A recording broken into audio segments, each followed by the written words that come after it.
सुर्खियों में पूर्व राष्ट्रपति प्रणब मुखर्जी की आत्मकथा। प्रणब दा की आत्मकथा में बड़ा दावा।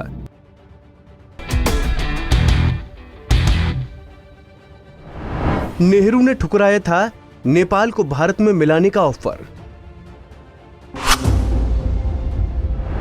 प्रणब दा ने इंदिरा गांधी को लेकर कही थी ये बड़ी बात।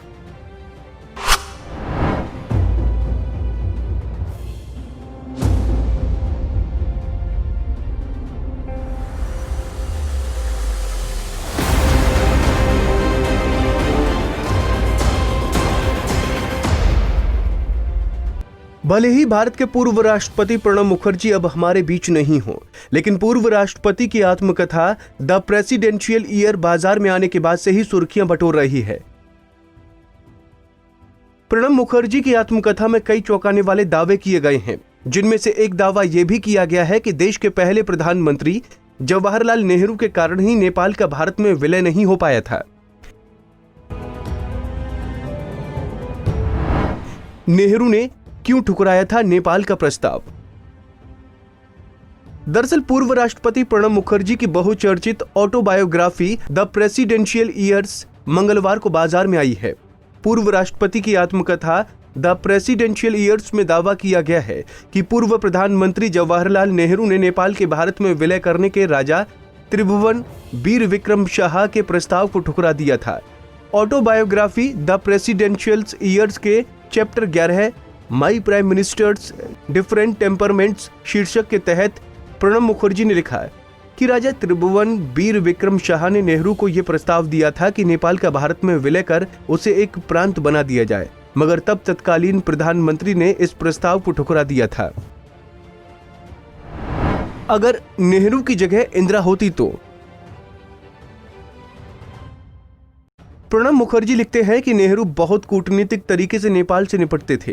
नेपाल में राजशाही और राणा के शासन के बाद नेहरू ने लोकतंत्र को मजबूत करने अहम भूमिका निभाई थी। दिलचस्प बात यह है कि नेपाल के राजा त्रिभुवन वीर विक्रम शाह ने नेहरू को सुझाव दिया था कि नेपाल को भारत का एक प्रांत बनाया जाए, लेकिन नेहरू ने इस प्रस्ताव को अस्वीकार कर दिया। उनका कहना था कि नेपाल एक स्वतंत्र राष्ट्र था और उसे ऐसा ही रहना चाहिए। अगर इंदिरा गांधी नेहरू की जगह होती तो शायद वो अवसर का फायदा उठाती, जैसा कि उन्होंने सिक्किम के साथ किया था। पीएम और राष्ट्रपतियों के बारे में कही ये बात।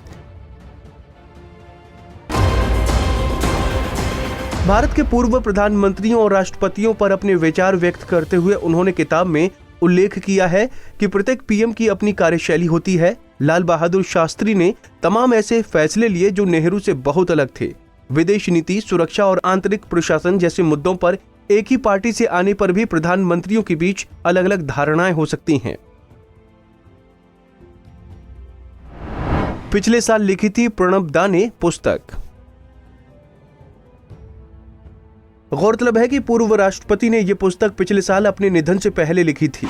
रूपा प्रकाशन द्वारा प्रकाशित ये पुस्तक मंगलवार को बाजार में आई है। अब इसे लेकर दिवंगत नेता के बच्चों में मतभेद उभर आए हैं। पूर्व राष्ट्रपति प्रणब मुखर्जी के बेटे अभिजीत मुखर्जी ने पब्लिकेशन हाउस से किताब का प्रकाशन रोकने को कहा है। उन्होंने कहा कि वो एक सामग्री को देखना और अप्रूव करना चाहते हैं। इस बीच उनकी बहन और कांग्रेस पार्टी के प्रवक्ता शर्मिष्ठा मुखर्जी ने कहा कि उनके पिता किताब को अप्रूव कर चुके थे। साथ ही उन्होंने अभिजीत को सस्ती लोकप्रियता से बचने की नसीहत दी है। Bureau report, Punjab Kesari TV.